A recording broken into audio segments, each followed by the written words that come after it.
Bienvenue dans un nouvel épisode. Aujourd'hui, j'ai le plaisir d'accueillir Mathieu Mort, cofondateur d'Underdog, une entreprise française innovante qui se spécialise dans le reconditionnement d'électroménagers. L'entreprise se donne pour mission de redonner une seconde vie aux appareils électroménagers en combinant avantages économiques et impact environnemental.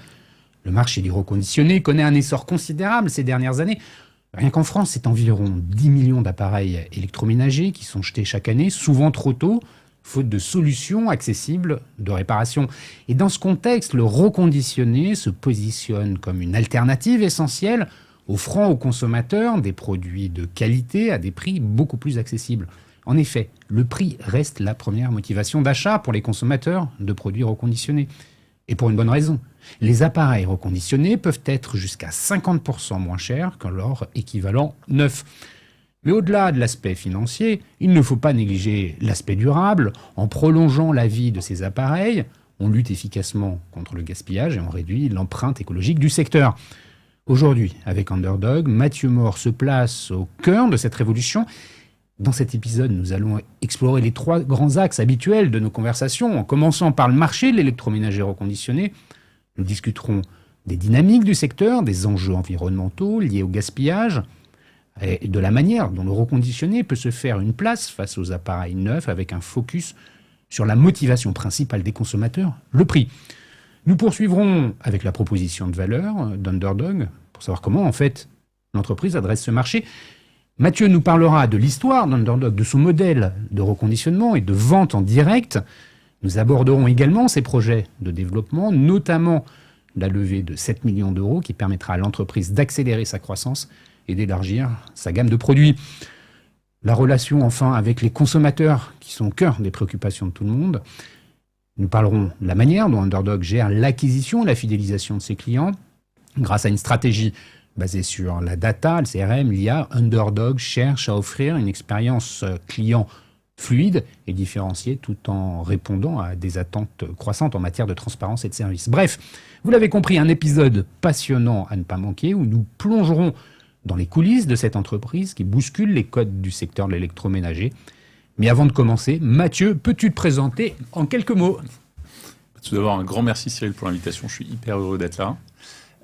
Pour me présenter en quelques mots, moi c'est Mathieu Mort, j'ai 39 ans, je suis père de 2 enfants, aujourd'hui entrepreneur et donc un des cofondateurs d'Underdog. On a créé cette société il y a maintenant 3 ans avec Claire et Laura. On va y revenir, je crois que d'ailleurs l'une d'entre elles est ta femme, si je ne dis pas de bêtises. On va revenir sur la création, l'histoire, mais avant ça on va rembobiner un peu le film. J'aimerais que tu nous dises quel est le profil qu'elle tient. Est-ce que tu es plutôt un ingénieur, un marketeur, autre chose et qu'est-ce que tu as fait pour construire finalement ta carrière professionnelle et arriver aujourd'hui chez Underdog ? Écoute, je pense que j'ai au fond de moi une fibre entrepreneuriale et ce que j'aime, c'est construire et créer. Et donc, j'ai suivi un parcours finalement assez classique. Parce que j'ai fait une prépa, j'ai fait une école de commerce. Je suis allé faire 3 ans en conseil en stratégie à Paris, chez Bain. Et suite à ça, je sentais au fond de moi que j'avais envie d'aller dans le concret, même si quand on a fait une prépa... On est d'accord, Bain, c'est la suite des études. Exactement. Peaufiné l'apprentissage, comme beaucoup qui passent par les cabinets de strat. Tu ressors avec une force de travail, probablement, des méthodologies, c'est ça ? Et l'envie d'aller hands-on, comme on dit en anglais. Exactement. Alors le hands-on, c'est peut-être pas le truc qu'on apprend le plus en conseil, mais je sentais que j'avais ça au fond de moi. Non, tu l'apprends pas, mais justement, c'est parce que tu l'apprends pas que tu as envie d'y aller, non ? Exactement, exactement. Mais du coup, grosse intensité de travail, beaucoup de capacités analytiques et une curiosité foisonnante avec la possibilité d'aller toucher à plein de sujets différents, des missions qui durent entre 1 mois et 6 mois, donc on découvre des secteurs, on découvre des activités, et ça c'est super excitant. Mais le résultat se trouve plutôt dans une présentation ou des conseils, et je sens au fond de moi que j'ai envie d'y aller. J'avais toujours été attiré par le monde de la tech. Je codais un petit peu quand j'étais plus jeune, et à ce moment-là, il y avait une start-up qui m'intriguait énormément, qui était Uber. Et donc, je rejoins Uber. Qu'est-ce qui t'intriguait chez Uber ? Parce que tu as rejoint Uber 2 ans après qu'elle soit arrivée en France, si je ne dis pas de bêtises, quelque chose comme ça. Et c'était quoi Uber ? Parce que c'était pour toi une entreprise tech, c'était la façon avec laquelle Uber disrupte le marché du taxi. C'est quoi ce qui te motive ? En fait, Alors, il y avait le mélange de plusieurs choses, mais il y avait l'aspect tech, d'être sur un service très novateur. J'adore tester les nouveaux services. À cette époque-là, Uber, c'est un service de black car. C'est un aller-retour à l'aéroport. Enfin, un aller à l'aéroport, c'était 120 €. C'était des classes S, mais on sentait qu'il se passait quelque chose. J'avais utilisé le service pour le tester parce que j'avais envie de C'est important ce toucher. que tu dis, de rappeler cette réalité. C'est qu'Uber, au départ, c'était pas des Skoda électriques qu'on voit qui ont 125 000 km. C'était des véhicules dits de place pour aller faire des trajets un peu, comme tu le dis, à l'aéroport. Exactement. Le marché du VTC était extrêmement réduit. D'ailleurs, on parlait plutôt du marché de la grande remise à l'époque, et c'était vraiment des chauffeurs privés qui travaillaient soit à leur compte au pied avec les palaces, soit des personnes qui étaient vraiment chauffeurs privés pour des personnes qui avaient les moyens de se le On faire. revient, qu'est-ce qui t'attire? Et donc, ce qui m'attire, c'est le mélange de la tech et du concret. C'est-à-dire qu'il se passe des choses dans la vraie vie, c'est-à-dire des voitures qui se déplacent, des clients qui arrivent à se déplacer avec l'aide de la tech. Et ce que je sens dans cette entreprise, c'est qu'il y a de la place pour quelqu'un qui est commercial et non pas seulement développeur. Et je pense que ça, c'était quelque chose qui était très novateur. En tout cas, chez Uber, il y avait énormément de profils en opération. C'est là que je suis allé pour construire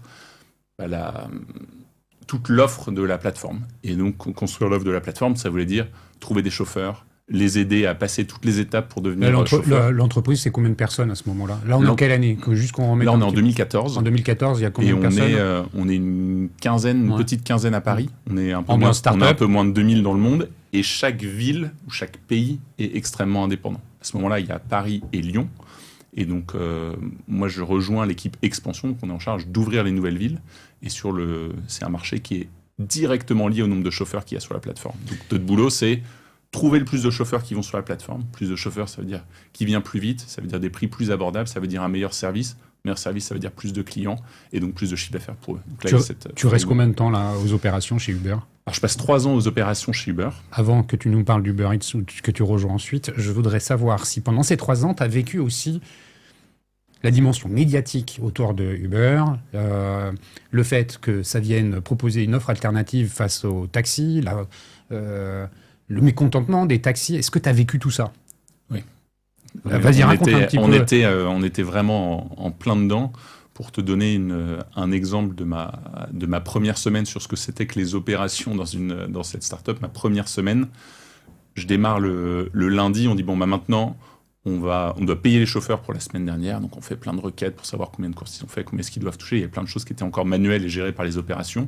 Ensuite, on passe la journée à valider les documents des chauffeurs, regarder des cartes grises, des permis, des certificats d'assurance pour que les chauffeurs puissent rejoindre. Et le lendemain, je vais à Bordeaux, qui était une ville qu'on venait de lancer, pour onboarder des chauffeurs. Donc, c'est rencontrer les chauffeurs, leur expliquer comment ça passe. L'application, elle n'était pas sur l'App Store. On se balade avec des iPhones qu'on donnait aux chauffeurs à ce moment-là. C'était le seul moyen pour eux d'avoir cette application-là. Et là, on prend notre première grève de taxi. Enfin, je prends ma première grève de taxi, puisqu'on est dans un hôtel, dans une salle de réunion, prêt à accueillir. On devait avoir 20 à 30 chauffeurs qui devaient nous rejoindre. Et là, on vient nous voir et on nous dit il faut que vous partiez. Mais non, pas de problème. Si, il y a 200 chauffeurs de taxi qui arrivent pour bloquer l'hôtel, il faut que vous partiez. Et donc là, on découvre un peu ce que c'est. Donc, une menace physique, quoi. Oui, ils nous disent, vous devez partir, ce que vous faites Uber, ça ne nous regarde pas, mais vous devez partir d'ici, sinon il y aura des problèmes. Et donc là, j'étais avec un autre responsable des opérations, et donc on se met dans un café et on appelle les chauffeurs qui étaient sur la liste d'attente pour les rencontrer et puis les prendre un par un. Et en fait, il fallait sans cesse trouver des solutions. Là, c'est un petit peu extrême, parce qu'on avait prévu une présentation d'1 heure, ensuite on valide les documents des chauffeurs, et puis ensuite ils sont partis. Donc on se retrouve, il y en a un qui regarde, qui passe les coups de fil, l'autre qui fait la présentation, et puis ça tourne. Les gens nous regardaient d'ailleurs un peu bizarrement à la terrasse de ce café, à sortir des iPhones et à les donner à des gens qui passaient par là. Mais c'était le système D. Puis évidemment, plus on a avancé, plus c'est devenu processé. Mais donc ça, c'était très concret. Et donc les grèves de taxi, on en a vécu pas mal. Je pense qu'en 2014, le service commençait à grossir et à être connu. Mais ensuite... on en parlait, c'était vraiment le service à la mode dont tout le monde parlait, tout le monde avait un point de vue, est-ce que pro-Uber, pro-taxi, et ça a aidé à la notoriété de la marque. Bon, et donc tu passes 3 ans, merci pour cette présentation d'Uber. Mais Uber, c'est aussi Uber Eats. Quand tu rejoins Uber Eats 3 ans après, c'est les débuts du service. Exactement, c'est le tout début. Donc moi j'adore la phase de début sur Uber. Pendant ces 3 ans-là, on passe d'à peu près 20 000 courses par semaine à 1,5 million de courses par semaine. Donc une croissance qui est fulgurante. Avec le lancement, on passe de 2 à 10 villes. Et sur Uber Eats, je vois ce nouveau service qui va se lancer, qui est évidemment très différent. Il y a une chose qui est particulièrement différente, c'est qu'il y a non plus 2 acteurs, mais il y en a 3, puisqu'il y a le restaurant qui rentre dans la balance. Et je vois ce service qui va se lancer, et on est plusieurs dans les premiers de l'équipe Uber à se dire, OK, là, il y a une autre fusée, on va monter dedans et on y va. Et là, du coup, je passe des opérations au marketing. Donc, je deviens directeur marketing d'Uber Eats. À ce moment-là, on a 3 villes. On a Paris, Lyon et Lille. Et sur les 3 années qu'on suivi, on a suivi à peu près la même courbe de croissance, puisqu'on est passé de 20 000 à 1,5 million de repas livrés par semaine. Mais par semaine, ouais. Il y a quelque chose de très différent entre ces 2 services. Uber, le lien entre la taille d'une ville pour Uber et le nombre d'habitants de cette ville-là est exponentiel. C'est-à-dire qu'à Paris était à peu près 40 fois plus gros que Lyon en termes de nombre de courses par semaine. En revanche, sur la livraison de repas, c'est complètement proportionnel. Donc là, Paris, c'était 4 fois la taille de Lyon. Et donc ça, ce que ça nous permet de faire, c'est de lancer dans énormément de villes, qu'on peut lancer dans des villes de 10, 15, 20 000 habitants. Et donc on lance et on commence à opérer dans 200 villes, ce qui amène tout un paquet de nouveaux challenges. C'est quoi les défis marketing pour Uber Eats à ce moment-là? C'est l'anoto, c'est l'acquisition, c'est l'onboarding des restaurants. Comment on résout ces enjeux marketing? Un gros enjeu, c'était évidemment l'offre de restauration. Je pense que dans les 3 piliers... C'est l'histoire de la poule et de l'œuf. Hein. Exactement. Et là, il y en a 3. Donc il faut des clients, des coursiers, des restaurants partenaires. Les coursiers, on n'avait pas les coursiers. Dans certains pays, c'est les mêmes des chauffeurs Uber qui peuvent aussi faire de la livraison. C'est le cas dans pas mal de villes aux US. C'était pas le cas en France. Donc il fallait reconstruire cette flotte de coursiers. Mais je pense qu'on avait un savoir-faire et que la tech a été particulièrement réutilisable. Le système de dispatch était très applicable. Sur les clients, on avait un énorme avantage parce qu'on avait Uber avec une base de clients colossale. Alors ça nous aide sur les 9 premières villes. Mais après... ça ne nous aide plus parce qu'on n'a pas de clients, à ce moment-là à Saint-Étienne, à Grenoble, à Caen. Mais évidemment, il y a quand même la notoriété de la marque et il y a un gros enjeu sur l'offre. Quand on se lance sur Uber Eats, il y a 5, 6 acteurs déjà implantés qui ont des contrats de partenariat et d'exclusivité avec les restaurants. Et donc là, il faut y aller. À cette époque-là, il y a certains dont on ne se rappelle plus, mais il y avait Take It Easy, il y avait Foodora, il y avait Glovo, il y avait évidemment déjà Deliveroo, il y avait Allo Resto, etc. Toutes ces... aujourd'hui, il en reste 2. Voilà, aujourd'hui, il en reste 2. Il reste Deliveroo et Just Eat, Allo Resto qui est devenu Just Eat. Je pense que là où on a réussi à faire quelque chose, c'est qu'on a pris l'axe de s'appuyer sur des chaînes pour accélérer notre développement. Donc, notamment un partenariat exclusif avec McDonald's qui a accéléré notre croissance. Ça a mis beaucoup de pression sur nos marges, mais ça a accéléré notre croissance incroyablement. Et en fait, à partir du moment où on a la fiabilité avec les coursiers et la demande avec les clients, ça prend un peu de temps, mais les restaurants ont fini par transitionner et surtout par arrêter de signer des exclusivités. Parce qu'aujourd'hui, un restaurant a tout intérêt à avoir 2 tablettes pour faire pas forcément 2 fois plus de chiffre d'affaires, mais après Uber 50% de plus. Tu rentres pas directement, tu lances pas Underdog, il y a le Covid qui arrive, non? Exactement. Donc, je m'arrête au moment du Covid. À ce moment-là, pendant le Covid, je suis... comment est-ce qu'on disait déjà? On était... Confinés. On était confinés à Noirmoutier avec ma femme et on se dit, mais là, il y a ces mots qui étaient extrêmement durs. On parle des gens utiles et des gens, alors on n'a jamais dit inutiles, mais... tu parles des commerces essentiels et non essentiels. Essentiels, mais on parle aussi, il y avait des soignants qui étaient sur le front, et puis tout le monde était derrière, et puis on se dit, mais en fait, à quoi je sais? Donc là, on se dit, en fait, on sait faire des choses, mais là, on est en Vendée, Qu'est-ce qu'on va faire? Et donc on se dit, en fait, il y a une chose à ce moment-là qui commence à faire un petit peu peur. On pressent que les 2 semaines de confinement, ça va pas durer 2 semaines, que ça va durer plus longtemps cette histoire. On se dit, en fait, quelque chose qui nous tient à cœur, nous, c'est nos commerces de proximité, on a envie de les aider. Ils sont à distance, eux, ils sont fermés. Est-ce qu'on pourrait faire quelque chose pour les aider? On fait un post LinkedIn avec ma femme et je crée un site, une page en disant on voudrait créer une plateforme pour aider les commerçants, pour soutenir les commerçants pendant le Covid. On fait 30 000 vues sur notre post LinkedIn, 3 000 visites sur la page du site. Et donc là, on se dit, bon, maintenant, on est obligé de le faire. Et donc, en une semaine, on sort une plateforme qui permet à tout commerce de s'inscrire et à tout client ou toute personne curieuse d'apporter son soutien à son commerçant ou à des commerçants en achetant un bon d'achat, en payant aujourd'hui ce qu'ils avaient consommé demain et surtout en envoyant un message de soutien qui était à la fois financier, mais aussi écrit. Ok, donc ça veut dire le commerçant va encaisser du chiffre d'affaires, mais pas vendre ses produits. Exactement. Et quand le confinement se finira, les clients pourront aller retirer l'équivalent de ce qu'ils ont payé pendant le confinement. Exactement.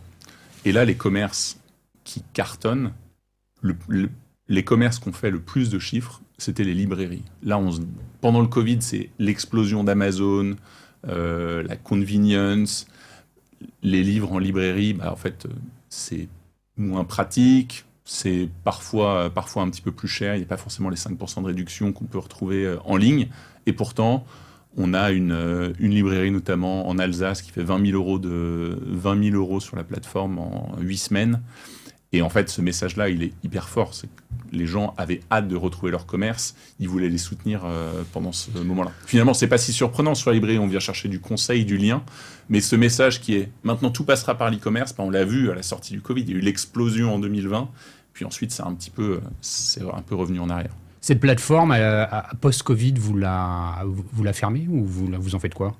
On la laisse ouverte, ce qui est... Il y a eu d'autres confinements, mais dès la fin du premier confinement, c'est redescendu. Il y a quelques commerces qui continuent à l'utiliser. On avait négocié un accord pour qu'il n'y ait pas de frais de paiement sur la plateforme. Nous, on ne facturait rien, c'était bénévole, ça nous a coûté de l'argent de le faire. Mais qui l'utilisaient pour prendre des réservations de clients, etc. Mais ce qu'on a vu dans les confinements suivants, c'est que les commerces n'avaient plus besoin parce qu'ils avaient réussi à se digitaliser, mettre en place un site web, mettre en place le paiement, mettre en place le click and collect. Et donc, quelque part, est-ce qu'on les a un petit peu aidés pendant cette période-là? On l'espère. En tout cas, le soutien, on avait tous les jours des commerçants qui pleuraient au téléphone en disant « Là, c'est terrible, on ne peut pas voir nos clients, mais j'ai vu ce message. Ce client-là, il vient tous les mois. Là, il a acheté pour 1 000 € dans ma boutique de vêtements. » C'était assez dingue. Là, les confinements se terminent et puis assez rapidement va se présenter à toi cette... idée, cette réflexion autour d'Underdog, je ne sais pas si ça s'appelle déjà comme ça. Comment ça se présente? Alors, on a, avec donc, Claire, ma femme, on cherche tous les deux une idée de business à monter, plutôt séparément, parce qu'on se dit, est-ce qu'on veut... Avec l'expérience de Sauvons nos commerces, ça avait super bien marché, mais on s'est dit on travaille de manière hyper différente, je ne sais pas si ce serait compatible. Il y avait en même temps énormément d'intensité à ce moment-là, on a les enfants à la maison, il y a la pression du Covid, elle avait encore son job chez VP, et on se dit on ne travaillera pas ensemble. Finalement, elle trouve cette idée-là, elle découvre ce marché, cette aberration, 10 millions d'appareils gros électroménagers qui sont jetés, il y en a entre 15 et 40% qui sont fonctionnels ou réparables. C'est colossal. Et donc, à ce moment-là, on se lance. Là, il y a un nom de code qui est d'ailleurs le nom commercial de la société. Ça s'appelait Older is Better. Mais dès le début, dès qu'on lève de l'argent pour un premier round de seed, on travaille, c'est là qu'on crée la marque Underdog. On va y revenir, bien sûr, parce que c'est l'objet de notre conversation. Avant qu'on y revienne, et surtout qu'on parle du marché, tu peux nous dire d'où sort ce nom, Underdog ? Bien sûr. Alors, Underdog, c'est un nom qui est inspiré du sport. C'est un mot américain. C'est un nom qui est très inspiré du sport. L'Underdog, c'est le challenger. C'est le petit dont on espère qu'il va gagner. Ça va peut-être être le FC Nantes contre le PSG. Et c'est celui qui va faire quelque chose de difficile, mais on a tous envie qu'il gagne. On est très inspiré par la culture du sport. Nous, cofondateurs, mais aussi toute l'équipe. Donc c'est de là qu'est venu ce nom, à la fois pour nous, parce qu'on fait quelque chose qui est difficile, mais à la fois pour nos machines qui en fait sont vouées aujourd'hui à finir, dans le meilleur des cas, au recyclage ou à la décharge. Et en fait, plus personne ne mise sur elles. Elles vont finir au rebut. Et nous, on veut leur donner une deuxième chance. Bon, merci pour cet éclairage. Merci pour la présentation de ton parcours, pour illustrer un peu, finalement, de quoi tu es fait, de quel bois tu es constitué. Non, mais c'est vrai que ça donne toujours un éclairage. Et surtout quand on va parler de la suite. Justement, cette suite, j'aimerais que ce soit sur le marché. Tu as commencé à évoquer un certain nombre de chiffres, une certaine réalité. Probablement, avec Claire, quand vous vous êtes lancé, vous avez un peu plus structuré que juste, tiens, on a l'impression au doigt mouillé qu'il y a un truc à faire sur le marché de l'électroménager. Alors, c'est quoi le marché de l'électroménager? C'est quoi celui du reconditionné en France? Ouais. Alors, le marché de l'électroménager, c'est à peu près 15 millions d'appareils neufs Enfin, 15 millions d'appareils gros électroménagers qui sont vendus en France. Quand je dis gros électroménagers, c'est lave-linge, sèche-linge, lave-vaisselle, frigo, four, etc. On met le petit à part, les grille-pains, les micro-ondes, etc., qu'aujourd'hui, nous, on n'adresse pas. Sur les 15 millions, il y a à peu près 20% de part de marché pour les deux plus gros distributeurs, Darty et Boulanger. Puis après, plein d'acteurs. En fait, il y a plein de gens qui vendent de l'électroménager. Il y a des cuisinistes, il y a plein de petites enseignes qui en vendent. La grande distribution aussi. Toute la grande distribution, plein de pure players sur Internet, plein de personnes qui vendent sur les marketplaces. Et l'électroménager, 15 millions, et il y a à peu près 10 millions d'appareils qui sont jetés tous les ans, qui sont récupérés quand on va acheter du neuf. Bah souvent, le livreur installateur va récupérer l'ancien, ou alors nous, on va le déposer nous-mêmes. Le marché, quand on change son électroménager, il est structuré avec la reprise de l'ancien. Est-ce qu'il y a quand même, finalement, un certain nombre de consommateurs qui va revendre sur le Bon Coin et qu'on sort son électroménager? Oui, il y a aussi de la revente sur le Bon Coin. Ce qui est assez amusant, c'est que c'est pas évident de tracer tous ces flux. C'est-à-dire, en fait, il y a 15 millions d'appareils neufs ou reconditionnés qui sont vendus par an. Très majoritairement, à 97%, c'est du neuf. Il y a des ventes sur le Bon Coin. Qu'est-ce qui va dans la reprise? Qu'est-ce qui est conservé chez les gens? Donc, on fait pas mal de boulot pour essayer de tracer tous ces flux. Mais c'est bien une réalité de marché. Ça, c'est une réalité de marché. 15 millions d'appareils neufs, 10 millions qui finissent jetés, récupérés. Moi, il y a une question qui me vient quand je t'entends parler justement sur l'offre. Ces 15 millions qui sont vendus, ils sont fabriqués où? Ils viennent d'où? Est-ce que c'est majoritairement de Chine? Quelle est la place des acteurs historiques, les Miel et compagnie, et puis la place des nouveaux, des Chinois, qui sponsorisent des équipes de foot ou des grands événements. Et quelle est la différence entre ces produits? Alors, il y a une grosse partie, évidemment, qui vient d'Asie. On en retrouve pas mal aussi en Europe de l'Est et en Turquie. Beko, par exemple, est un groupe turc qui fabrique beaucoup là-bas. Et ensuite, il y a quelques autres lieux de fabrication sur des marques plus historiques. Donc, tu mentionnais Miel, qui est une super marque, qui est une marque allemande. Et donc, eux fabriquent en Allemagne. Mais le gros du marché, il est en Asie et Europe de l'Est. Et je mets Europe de l'Est plus Turquie. C'est pas exactement le même endroit. Je pense que c'est important. On va y revenir dessus. Justement, ce marché-là, il est un peu réglementé quand même.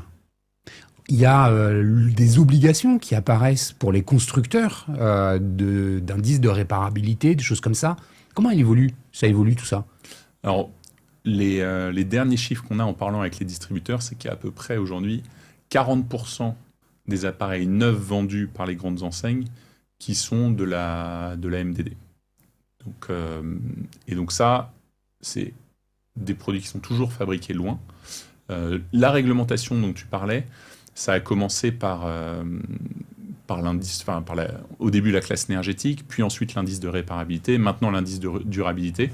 Je pense que ça fait beaucoup de chiffres, beaucoup de lettres et un petit peu de difficulté à naviguer, même si on sait que les gens, pour un consommateur, ça change de passer de l'indice de réparabilité à l'indice de durabilité qui inclut plus de choses. Donc il y a une obligation de la part des fabricants d'expliquer ce qu'il y a dans leurs produits, à quel point est-ce qu'ils sont réparables, pendant combien de temps est-ce qu'on va pouvoir trouver les pièces, Est-ce que pendant 10 ans, 15 ans, 20 ans, les pièces vont être disponibles pour pouvoir réparer mon appareil? Il y a aussi à quel point c'est accessible et possible de les changer. On trouve malheureusement dans beaucoup de produits MDD parfois des pièces qui vont être soudées et donc impossibles à changer, ou des pièces qui sont introuvables, où c'est plusieurs semaines ou plusieurs mois d'attente. Et quand nous on voit ça auprès des gens chez qui on achète des pièces de rechange, en fait, on sait qu'on ne les retrouvera jamais. Les pièces de rechange, elles sont fabriquées par des fabricants différents de ceux qui fabriquent la machine initiale? Alors, il y a les deux. Soit on peut acheter des pièces constructeurs, soit on peut acheter des pièces génériques. Un peu comme une voiture, essaye d'acheter, en fait. dès que possible, on achète les pièces constructeurs quand on remplace. Et le consommateur, là-dedans, comment il évolue, en fait, là, ces dernières années? Qu'est-ce qu'il cherche aujourd'hui? Est-ce qu'il cherche plus que jamais un prix? C'est-à-dire, est-ce que les produits d'entrée de gamme sont favorisés? Est-ce qu'à l'inverse, il va privilégier des produits plus haut de gamme, plus durables? Comment il interprète finalement l'obsolescence dite programmée? Je pense que le principal critère, c'est le prix. On le voit dans toutes les enquêtes qu'on fait nous, mais aussi qu'on lit sur le marché. Je pense que ça se voit aussi avec l'augmentation des ventes de produits MDD qui sont très entrée de gamme. Donc les deux segments qui aujourd'hui sont en croissance, alors avec des tailles de départ qui ne sont pas les mêmes, mais c'est la MDD et le reconditionné, puisqu'il permet soit à prix égal d'acheter un produit supérieur en capacité, en marque, en gamme, soit de payer en moyenne chez nous, c'est 30 à 35% moins cher que le même modèle en neuf. Avec une garantie équivalente? Oui, dès le début, nous, notre pari, ça a été de dire que le niveau de service, il doit être équivalent. On n'a pas tout misé sur l'argument écologique. On se dit, mais en fait, il ne faut pas que l'expérience d'achat de reconditionnel se fasse au rabais. Donc, on a investi sur la marque, on a investi sur notre site internet et sur la qualité de service. Donc, tous les produits sont garantis 2 ans. Tous les produits sont livrés ou installés selon le souhait du consommateur. Et puis, on a un SAV qui est très réactif et qui en France. On va revenir sur tout ça. Je reste encore un peu sur le marché. On a donc des consommateurs qui sont quand même pas mal drivés par le prix, oui. Même si les notions de durabilité viennent assez rapidement. Elles sont quand même clairement pas le premier critère. En face, on a une offre qui s'élargit avec des constructeurs nouveaux, dont des constructeurs chinois, avec des produits qui ne sont pas toujours réparables. Et ça, c'est un vrai problème. La filière du recyclage, là, tu l'as un peu évoqué. Est-ce qu'il y a des lois qui imposent justement aux fabricants ou aux distributeurs de récupérer les produits usagés? Et après, qu'est-ce qui se passe? C'est-à-dire que si tu nous dis que la majeure partie n'est pas réparée, les autres, comment ils finissent? Oui. En fait, pendant très longtemps, je pense qu'on a cru, en tant que société, que le recyclage, c'était la solution. Donc, on a mis en place des flux pour pouvoir récupérer des produits et les mettre au recyclage. Le recyclage, ça veut dire qu'on les démonte, on les scie, et on récupère les métaux, oui, l'électronique, le plastique et la tôle. Donc, quand on paye aujourd'hui l'écotaxe sur un produit, oui. L'écotaxe, c'est pour gérer la fin de vie des produits. Et rien que dans le nom, c'est qu'on part du principe que ce produit, il est mort. Et donc, nous, notre combat, et je pense qu'on parlera des challenges, c'est comment est-ce que la collecte de ces produits-là, elle se fait de la manière la plus préservante possible. C'est-à-dire un produit, si on laisse un lave-linge dehors sur un parking pendant 5 jours sous la pluie, là, le lave-linge, il est mort.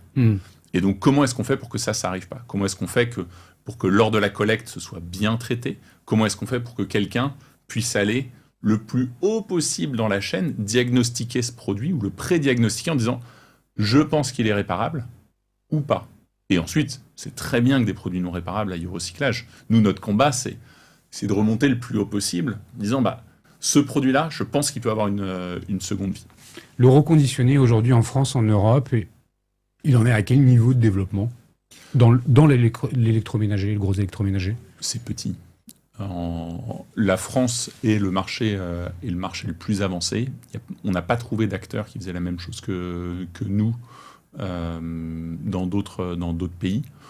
Et donc, les chiffres, c'est entre 300 et 400 000 produits reconditionnés vendus par an. Donc, c'est tout petit. On parle de 1 à 3% des ventes. Quand on réfléchit aux smartphones, les chiffres, c'est qu'en ce moment, on est à 25% des smartphones qui sont vendus en France qui sont reconditionnés. Les voitures, évidemment une durée de vie plus longue, mais c'est plus de 70% des voitures qui sont vendues qui sont des voitures de seconde main. Donc c'est un marché qui a structuré en France et en Europe. Exactement. Et ben justement, ça va faire une belle transition. Pour pouvoir nous parler un peu de ta proposition de valeur, je le disais en introduction, une des spécificités, c'est que vous n'êtes pas une marketplace, une plateforme technique qui met en relation des produits avec des consommateurs, mais vous êtes avant tout une entreprise qui vient réparer les produits. Et on va commencer par là avant de parler de la distribution. Quand vous vous lancez avec Claire, d'ailleurs il y a une troisième associée, si je dis Oui, pas de... il y a Laura également. Laura. Quand vous vous lancez, quels sont, parce que moi je les imagine énormes, les défis que vous avez en face de vous? Il vous faut, et dis-moi si je me trompe, mais en fait vous avez besoin d'un local, de stock, d'outils pour réparer et d'expertise, donc de main-d'œuvre, oui. Parce que ça ne s'invente pas et c'est pas toi, avec tes petits outils que tu seras allé acheter chez Leroy Merlin, qui va aller réparer une machine. Il y a à industrialiser probablement un certain nombre de choses. Comment on fait quand on s'y connaît absolument pas là-dedans? Par quoi on commence? J'imagine qu'il y a besoin de capex de malade pour lancer un truc pareil. Donc déjà, tu as complètement raison sur les 4, ce qu'il nous faut.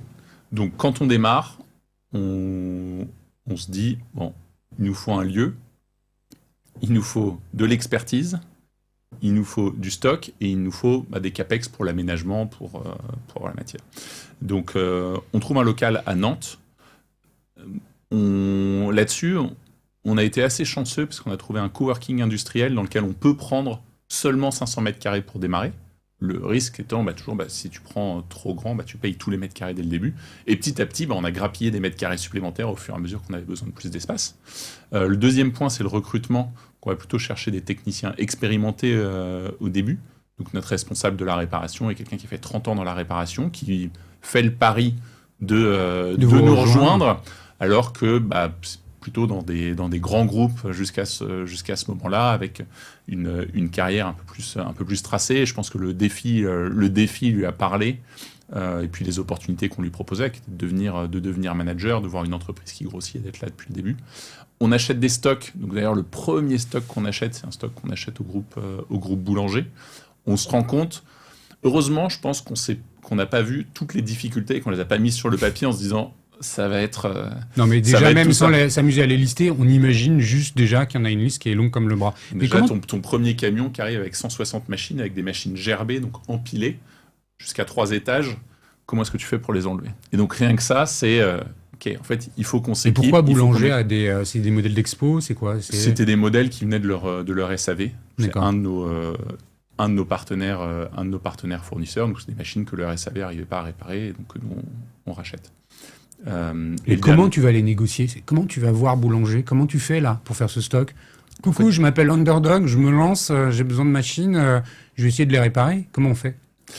Eh ben, à peu près ça. On essaye de le faire de manière un peu plus rassurante et un peu plus pro. Non, mais je te pousse un peu, mais c'était juste parce que en fait, j'imagine que c'est quand même pas simple. Boulanger, ils sont à Lille. C'est le groupe Mullier, vous êtes à Nantes. Voilà. En fait, c'est quoi l'alternative que vous leur proposez? Ces machines, vous allez les mettre au rebut, elles vont partir au recyclage. Je vous propose de vous les racheter, c'est comment on fait?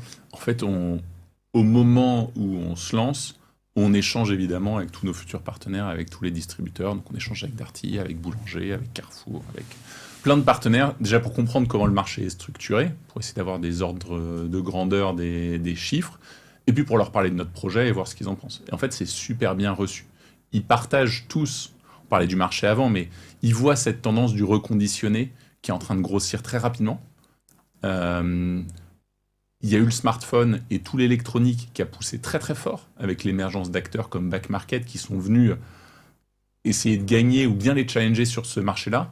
Et ils sentent que le gros électroménager, c'est pas structuré, ça va venir, mais ils veulent en faire partie. C'est quand même, quand on pense à ces enseignes, le gros électroménager, c'est une grosse part de leur chiffre d'affaires.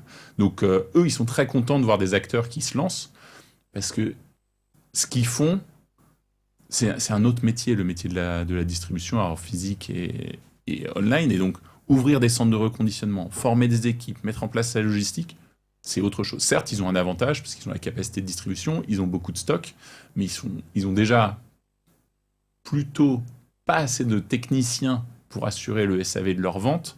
Ça veut dire ça veut dire recruter plus de techniciens, mais ils n'arrivent pas forcément à fournir tout ce qu'il faut pour les besoins dont ils ont déjà sur leur service propre, ou alors en enlever et mettre sous pression leurs capacités de SAV, qui sont quand même quelque chose d'important pour toutes ces enseignes. Mais ça veut dire que vous aussi, vous avez une pression sur le recrutement, que c'est compliqué. Si ça l'est pour eux, ça devrait l'être pour vous aussi. Ça l'est aussi pour nous. Ok, donc tu arrives à les convaincre et tu reçois tes 160 premières machines. Ouais. Et là, t'as pas de Fenwick pour les descendre, c'est ça? Et là, du coup, là, on loue quelques bras pour venir nous aider à les descendre.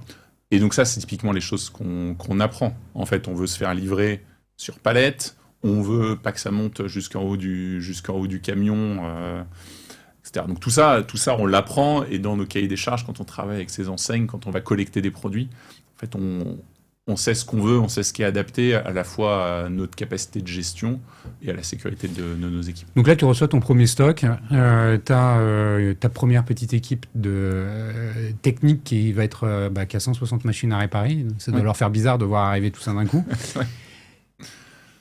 Ensuite, il faut les vendre.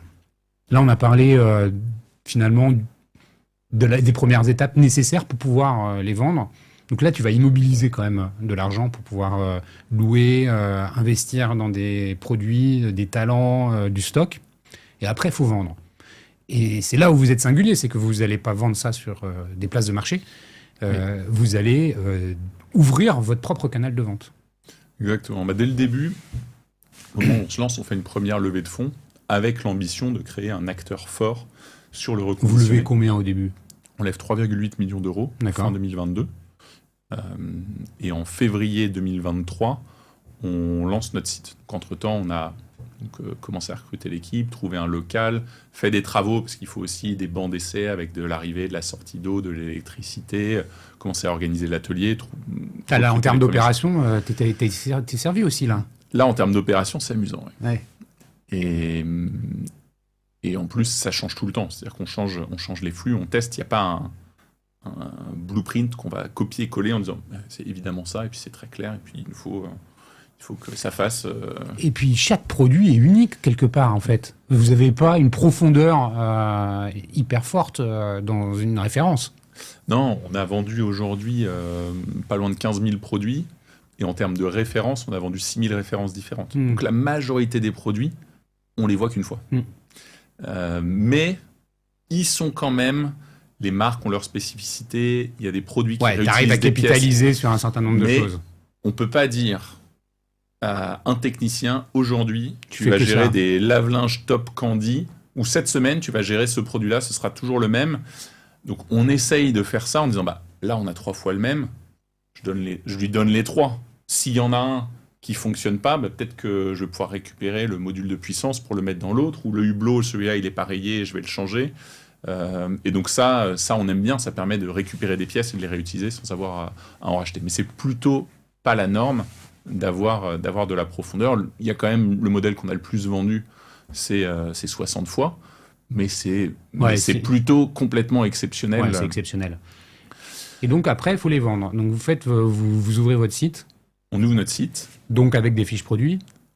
Oui. Parce que c'était le sens de la question. C'est-à-dire que des produits qui sont uniques, ça veut dire à chaque fois, c'est 15 000 fiches produits, enfin 6 500 fiches produits qu'il faut processer. Oui. Donc avec un studio photo, avec... comment on fait? Oui, donc le chemin, je vais te parler un peu du chemin dans l'atelier, ça va t'expliquer les opérations. Donc, on réceptionne un produit. Quand il sort du camion, là il y a un technicien expérimenté qui vient le pré-diagnostiquer. Donc, le pré-diagnostiqué, il a une checklist pour vérifier que ce produit il a des chances d'être réparé. Il peut savoir très rapidement si un produit, en fait, ça vaut pas le coup de l'amener sur le banc. Le but, c'est d'amener sur le banc que des produits qui sont peut-être réparables. Et auquel cas, il va être utilisé en pièces détachées. Alors, on peut récupérer des pièces détachées. On les récupère que sur des produits qui sont jamais utilisés, puisqu'on en a. Des produits qui sont un peu vieux. On va pas forcément récupérer les pièces, on va plutôt prendre des pièces neuves dans ces cas-là, pour pas porter le risque, parce qu'on peut pas forcément tester chaque pièce, un module de puissance peut avoir...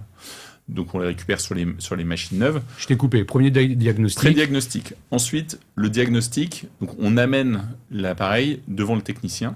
Un technicien expérimenté, il peut avoir jusqu'à 10 appareils en même temps, parce qu'on fait tourner les cycles... pendant longtemps. On fait tourner les cycles les plus longs, donc ça peut durer 3 heures sur un cycle de lavage, par exemple.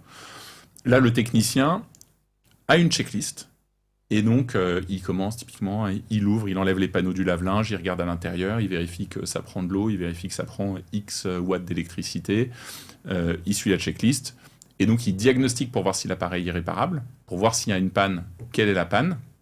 Et ensuite, on répare la panne. S'il y a besoin d'une pièce détachée, on la commande, on reçoit la majorité des pièces détachées en 24-48 heures, c'est plutôt efficace. Il y a des produits sur lesquels ça met parfois plus de temps. Ensuite, une fois que l'appareil est réparé, il passe au nettoyage, puis à la photo, et là, il est mis en ligne sur le site. Donc là, la fiche produit, c'est-à-dire qu'il n'y a pas qu'une photo, il faut aussi... C'est quoi? C'est la fiche produit du fabricant que vous réutilisez? Vous faites votre propre contenu? Comment on fait ça? Alors, on aspire le contenu, on récupère le contenu sur Internet pour pouvoir réutiliser les fiches produits qu'on veut. Il y a plusieurs composantes. En fait, il y a la photo, ça c'est quelque chose qu'on génère nous-mêmes. On ne met pas les photos du neuf sur notre site. Le client voit le vrai produit qu'il va avoir avec ses vrais défauts. Et à ce moment-là, les défauts sont listés également par les opérateurs. Le prix, à chaque fois qu'on achète un produit, notre équipe achat va faire du relevé de prix pour voir quel est le prix du neuf de cet appareil-là. Donc ça va nous donner le prix barré sur notre site. Et on a un outil de pricing qui nous dit à quel prix est-ce que nous, on doit vendre ce produit-là. Et ensuite, il y a toutes les informations techniques qui sont propres au modèle. Donc c'est les dimensions, la capacité, les programmes, tout ça, on va le récupérer sur Internet, si possible de manière automatisée, et parfois manuellement quand on ne l'a pas. Je reviens sur le prix. Vous avez un prix minimum en dessous duquel vous ne pouvez pas descendre, sinon vous ne couvrez pas vos frais, vous n'avez plus de marge. Et est-ce qu'il arrive qu'un produit, en fait, vous pouvez le vendre plus cher parce que le marché le demande, du coup vous augmentez votre marge comme ça? Oui, en fait, on joue beaucoup avec le prix pour essayer de trouver quel est le bon prix. Vu qu'on ne vend pas un produit neuf où il y a un prix de marché, parce que ton iPhone 16, 128 Go, le prix de marché aujourd'hui, c'est 899 €, c'est le prix. Et donc, si toi, tu veux le vendre, tu es peut-être prêt à descendre un tout petit peu pour essayer de le vendre, mais c'est quand même... là, tu as un prix. Nous, il y a des produits, il est vendu en neuf, il est peut-être parfois même plus vendu en neuf, ou plus actuellement. Ouais. Donc nous, on a fait plein d'analyses maintenant sur les 15 000 produits qu'on a vendus en disant quel est le bon prix? Et en fait, le bon prix, on estime que c'est le prix auquel un client va l'acheter. Donc on va définir un prix auquel on va... Mais il y a un prix plancher, vous n'allez pas perdre de l'argent, c'est ce que je veux dire. En fait, la majorité de nos coûts, elle est quand même mise en amont. Donc il y a plusieurs étapes. J'achète le produit ou je ne l'achète pas. Donc là, il y a une question, on va projeter la marge en disant en moyenne, ça va nous prendre tant de temps, ça va nous coûter tant de pièces détachées, etc. On l'achète pas. Ensuite, le technicien, quand il récupère l'appareil, il a un budget qui lui est donné pour les pièces détachées qu'il peut acheter. 10, 50, 100, 200 € de pièces détachées, en se disant, si tu mets 200, si je te donne 200 €, tu peux aller jusqu'à 200 € et je sais que même à 200 €, je vais atteindre la marge que je me suis fixée. Ça, c'est une formule avec laquelle on joue. Et ensuite, il y a le prix en ligne. Mais en fait, le prix en ligne, on a déjà payé l'appareil, les pièces détachées, le temps de main-d'œuvre. Et en fait, le gros coût qui nous reste, c'est le coût logistique. Donc en fait, dès qu'un produit est réparé, on le met en vente et on paiera nos coûts logistiques. Même si c'est peut-être pas la marge qu'on attend. Parfois, on vend plus cher que ce qu'on aurait pu attendre. Parfois, on se retrouve à devoir baisser les prix. Voilà. Donc vous êtes un distributeur, tout comme un réparateur, c'est ça, un réparateur-distributeur. Vous avez levé 7 millions d'euros là récemment, donc en plus des 3,8, donc un peu plus, presque 11 millions d'euros. Cet argent neuf, il sert à quoi? C'est quoi les projets d'expansion d'Underdog? Oui.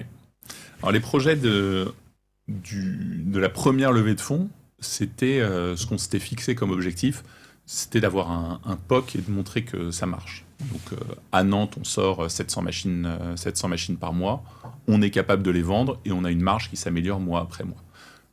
Plus un plan pour se développer. Mais donc ça, c'était l'objet du site, du premier tour de financement. Le deuxième, maintenant, c'est d'amener Nantes à sa pleine capacité, qu'on estime entre 1500 et 1800 machines.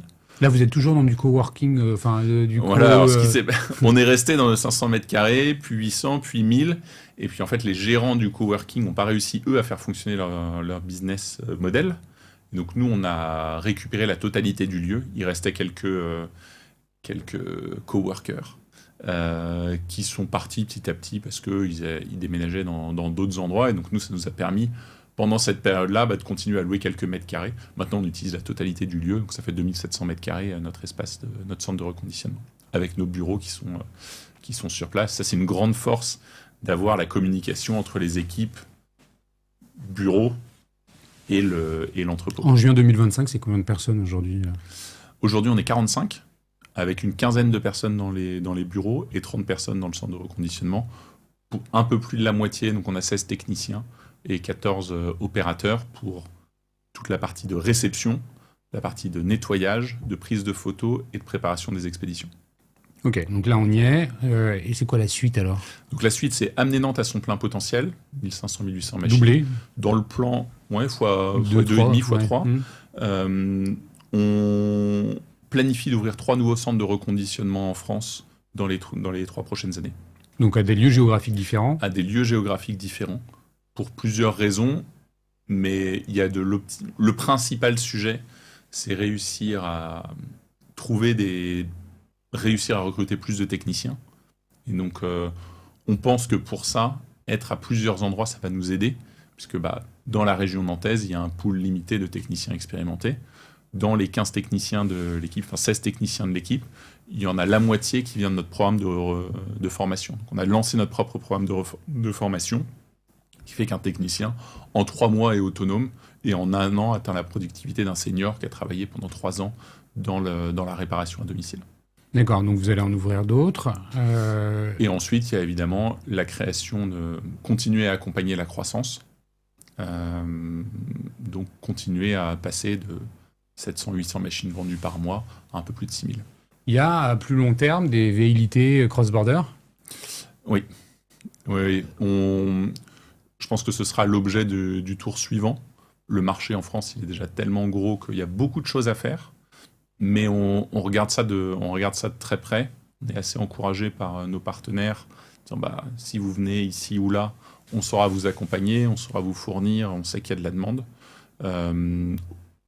Aujourd'hui, à court terme, c'est plutôt continuer à grossir très fort en France, même si on suit de très près l'international. Avant qu'on passe à l'acquisition consommateur, puisque c'est en fait une donnée fondamentale dans votre développement, et je pense que vous allez aussi utiliser ces fonds pour communiquer autour de la marque, on va y revenir. J'ai 2 questions. Tu parlais de la logistique, c'est un enjeu, le hors-gabarit en logistique.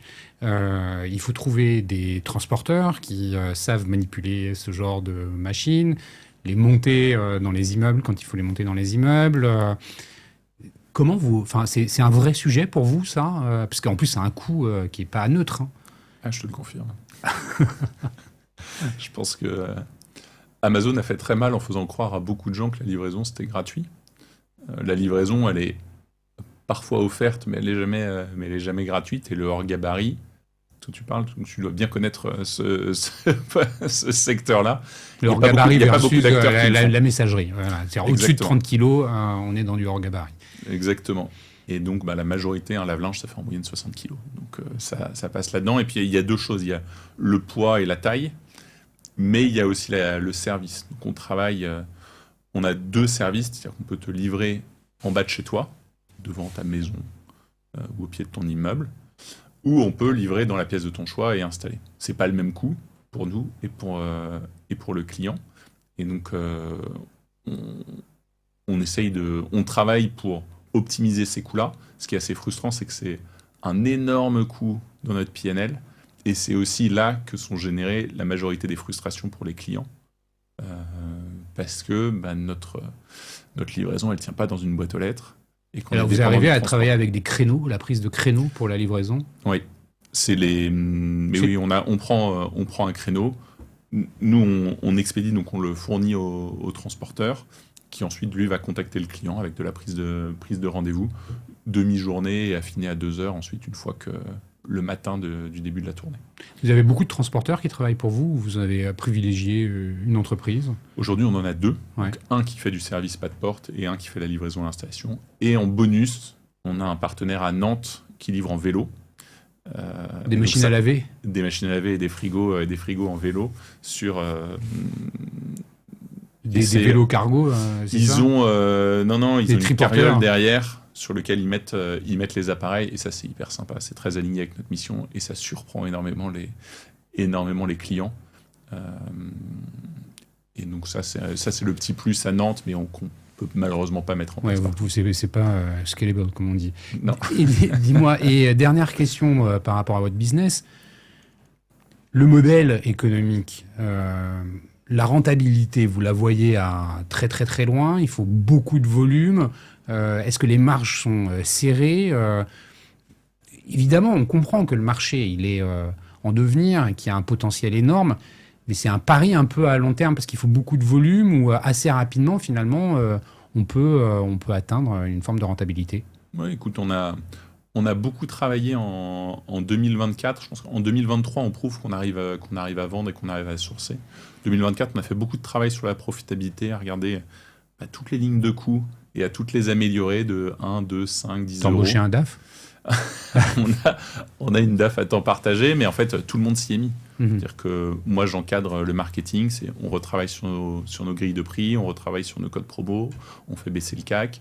Sur les achats, en fait, on essaye de remplir les camions pour faire baisser le coût de transport pour les faire venir. On renégocie Tu avec fais du les contrôle de fournisseurs. gestion. Et donc, on regarde toutes les lignes et tout le monde s'y est mis dans le SAV. Qu'est-ce qui est plus rentable? Rembourser le client, renvoyer une nouvelle machine quand il y a un problème. Qu'est-ce qu'on veut faire? La productivité des techniciens, l'organisation de l'équipe, tout ça, on a bien travaillé. Et donc, aujourd'hui, on gagne de l'argent sur chaque machine qu'on vend. En revanche, on ne paye pas encore les frais de siège. Donc, on a écrit notre business plan et fin 2027, on devient rentable en cash dans le plan. Ok, merci pour cette précision. Excuse-moi de cette indiscrétion, mais finalement, c'est un nouveau business qui se lance dans un nouveau marché. Donc, il y a des questions par rapport à ça, parce que lancer un business rentable, c'est pas toujours évident. Et là, je vois que vous vous en donnez les moyens. C'est obligatoire maintenant quand tu lèves des fonds. Maintenant, plus que jamais, on est bien d'accord. On doit parler d'EBITDA alors que c'était interdit il y a quelques années. Justement, tu as le bon market fit, le bon produit vous avez une offre qui rencontre la demande. Tu donnes l'impression à t'écouter que vous gérez bien les opérations au mieux. Mais tout ça ne fonctionne que s'il y a des consommateurs. Et en fait, le consommateur, pourquoi il est il est au centre de toutes les préoccupations, c'est que c'est lui qui achète, bien sûr, mais c'est lui il faut fidéliser, puis c'est lui qui va peut-être faire la promotion de votre service. Bref, aujourd'hui, tu peux nous raconter comment vous vous êtes lancé, comment vous développez cette communauté d'acheteurs. Est-ce que d'ailleurs, c'est le mot communauté que vous utilisez? Comment vous l'animez? On s'est lancé. En fait, on n'a pas un produit dont tu peux déclencher l'achat avec une pub Instagram. Ce qui est le cas d'aujourd'hui, beaucoup de business e-commerce. Tu as une belle pub, tu cibles bien les gens et puis pouf, ils vont acheter. Je peux faire la meilleure pub possible, c'est pas ça qui va te faire dire si je vais acheter un nouveau frigo. Donc nous, notre pari aujourd'hui, en tout cas pour le lancement, on a choisi d'être vraiment concentré sur des acheteurs intentionnistes. Et on est parti du principe, on sait que c'est faux et on espérait que ce soit faux, que les gens vont venir une fois. Il se trouve que chez soi, on a en moyenne 5 appareils gros électroménagers. Donc on en achète un tous les 2 à 3 ans en tant que consommateur. Donc en fait, les gens... Écoutez, ça va, il y a une tuile qui va me tomber sur le coin de la figure dans pas longtemps. Non, on croise les doigts, on espère que ça... On pourra faire une section après sur comment entretenir son sèche-linge et sur la vaisselle. Mais non, plus sérieusement, on s'est dit... partons du principe que chaque vente doit être rentable, et si le consommateur revient, c'est tant mieux. Aujourd'hui, on a à peu près 10% de nos ventes qui viennent de clients qui ont déjà commandé, alors que ça fait à peu près 2 ans qu'on a commencé à commercialiser. Donc ça, c'est déjà plutôt encourageant. Et je pense qu'on a beaucoup de travail à faire sur la communauté. On a lancé, il y a quelques semaines, un travail de rebranding pour retravailler sur le positionnement de la marque, pour être une marque qui est plus joyeuse, plus engageante, et qui va encourager ce sentiment de fierté et donc de communauté. Ce qu'on pense, c'est on propose une manière, un bon plan, une manière de consommer un peu plus futée. Et donc, on aimerait que nos clients aient cette fierté-là. Même si tu viens pour le prix, tu peux avoir te dire, en fait, j'ai été futé parce que j'ai trouvé un moyen d'acheter mon prochain lave-linge 30% moins cher. Mais il y a aussi une fierté qui vient de l'impact écologique qui a toujours été chez nous plutôt la cerise sur le gâteau. Donc on a quelques clients qui reviennent Et cette partie-là, en fait, on voit que tous les mois, elle augmente légèrement. Je pense qu'on peut faire beaucoup mieux aujourd'hui. On a nos réseaux sociaux, on a du CRM et de l'emailing. On a beaucoup de choses à faire sur la communauté. On essaie de parler avec des entreprises qui font ça bien pour comprendre comment est-ce qu'elles l'animent. L'acquisition, finalement, c'est du paid traditionnel sur Google, Meta et compagnie, c'est ça? Aujourd'hui, principalement? Ouais, principalement Google. Principalement Google. Google Shopping et Google Search. Donc, si tu cherches lave-linge reconditionné, on va être là. Dès le début, on a aussi énormément travaillé sur le SEO. Donc, tout le trafic direct et SEO, aujourd'hui, c'est 55% de nos ventes. Donc, les graines qu'on a plantées payent sur ce marché-là. Les consommateurs, aujourd'hui, vous les structurez par profil. Vous savez qui ils sont. Est-ce que c'est complètement hétérogène? Est-ce qu'il y a une répartition géographique en CSP, autre? Comment ça fonctionne?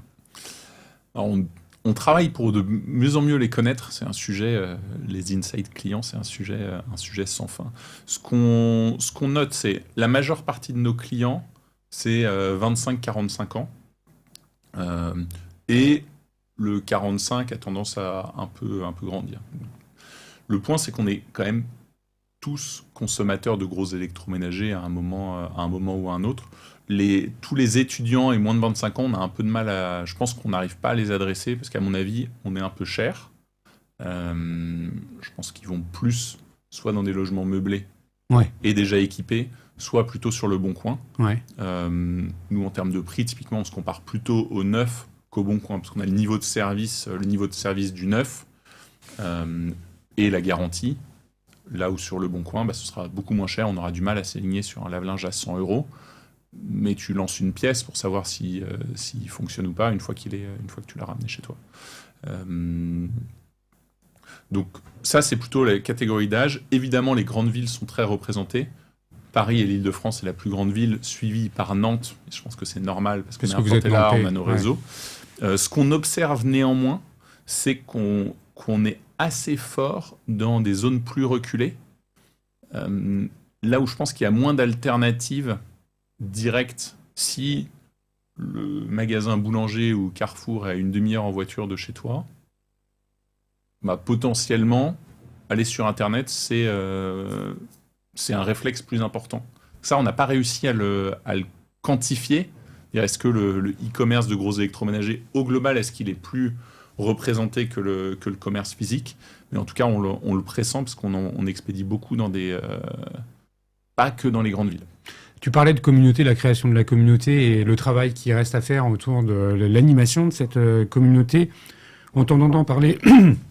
Je me rappelle qu'il y a Spareka qui est venu derrière ce micro il y a quelques années pour nous parler justement de la réparation, mais de la réparation où chacun d'entre nous, on peut réparer notre électroménager avec un contenu pour le coup qui est très puissant puisque c'est le cœur de leur business, c'est de pouvoir trouver les vidéos YouTube, les tutos qui vont t'expliquer comment changer je sais pas quelle pièce dans la machine. C'est inspirant pour toi ce genre de façon d'animer une communauté sur un produit qui, est pas forcément super sexy. Oui, je pense que notre produit, il est pas sexy, le gros électroménager, donc on réfléchit beaucoup dans le repositionnement de la marque à comment créer une marque sexy, même si ton produit l'est pas forcément. Et Spareka, je trouve que ce qu'ils font, c'est vraiment canon. Quelque part, ça va dans la même mission de l'entreprise, qui est de faire durer l'électroménager plus longtemps. Et nous, on a plutôt envie que nos clients arrivent à réparer leur machine. Et effectivement, si c'est pas réparable, autant qu'ils achètent, et si possible, du reconditionné plutôt que du neuf. Mais on n'oppose pas la réparation et le reconditionné. On travaille beaucoup sur notre blog aussi pour créer du contenu sur comment réparer ton électroménager. Ça pourrait penser, tu scies la branche sur laquelle tu es assis, mais dans nos valeurs, il y a la transparence, et on préfère que les gens réparent. Bravo à Spareka, ils font un super boulot. Est-ce que le dossier Bicorp est quelque chose, entreprise à mission, Bicorp, c'est quelque chose qui est sur la table? Et alors, on est entreprise à mission, donc on l'a fait dès le début. Notre mission, c'est de créer une filière de reconditionnement de gros électroménagers en France. Et on pense qu'on va le faire. Déjà, le premier point, c'est si on arrive à créer un modèle rentable et duplicable, alors ça inspirera d'autres à le faire. Et donc ça obligera tout le monde à se structurer. On doit créer les flux pour que les gisements aillent vers la seconde vie. Et donc on a fait ce choix dès le début. On avait hésité entre Bicorp et entreprise à mission. Évidemment, on a choisi entreprise à mission qui est peut-être un petit peu moins connue, qui est français, mais qui nécessite quand même pas mal d'efforts. Et on est assez fiers de le faire, même si on le met assez peu en avant. Un peu comme le point sur l'impact. C'est plus la cerise sur le gâteau, mais c'est pas l'argument numéro 1 pour lequel on pense que quelqu'un va consommer chez nous. Ouais, c'est le prix. Dis-moi, quand je t'entends parler, que tu parles finalement de structuration du marché, vous êtes le pionnier sur ce marché-là, finalement, en France, du moins le plus gros industriel, on va dire, puisque c'est ce que vous êtes. S'il y a d'autres acteurs qui se lancent, est-ce qu'un jour, vous finirez par vous poser la question de dire notre site, on va peut-être le transformer en marketplace pour permettre à d'autres de venir vendre? Ou pas du tout. Si je te posais la question, c'est que Back Market, je l'ai un peu dans un coin de ma tête, tu vois. Oui, bien sûr. Back Market, ils ont démarré en étant exclusivement marketplace. Donc ils ont jamais reconditionné d'iPhone eux-mêmes. Je pense qu'on verra. Boulanger, tu citais Boulanger. Boulanger, c'est une marketplace. Fnac Darty, c'est une marketplace. À mon avis, on pourrait être amené à le faire dès lors qu'on est... En fait, quand tu es Darty et que tu sais que c'est une marketplace, la question, c'est la responsabilité du vendeur, mais la marque Darty est déjà tellement forte que, à la limite, c'est pas très grave pour eux. Nous, je pense que le sujet, c'est la confiance des consommateurs. Donc, aujourd'hui, je pense que on est fiers et on est garant de la qualité. Enfin, on est fiers de ce qu'on propose à nos clients et on est garant de la qualité. Ce qui devient difficile dès lors que tu as une autre offre chez toi. Donc, je ne sais pas de quoi demain sera fait, mais il faudra qu'on ait des bonnes garanties sur la qualité de service qui est fournie par nos partenaires. On a parfois acheté des appareils pour compléter des catégories dans lesquelles on était trop juste en stock. Donc, on a acheté à des reconditionneurs et on voit qu'à ce stade, nos standards sont plus élevés que ceux d'autres reconditionneurs. Donc, je pense qu'on n'y est pas encore. Bon, eh ben, écoute, merci Mathieu pour cet échange. On a passé l'heure d'enregistrement. J'ai trouvé notre conversation hyper inspirante. Merci, parce que c'est vrai qu'on n'a pas tous les jours un nouveau marché qui s'ouvre avec un nouvel acteur qui prend sa place. Il est français, génial, bravo et merci pour tout. Et puis je vais remercier aussi tous mes auditeurs. Merci pour les messages de soutien que vous me faites parvenir. Merci One-to-One Retail e-commerce et One-to-One Expérience Client pour le soutien apporté à cet épisode. Mathieu, si on veut te contacter, est-ce que c'est LinkedIn le meilleur des moyens? Absolument. Bon, Mathieu Maure sur LinkedIn. Et si vous n'y arrivez pas, vous pouvez toujours passer par moi. Je me ferai un plaisir de lui transmettre les messages. Je te dis à bientôt et encore bravo. Un grand merci pour l'invitation. Merci.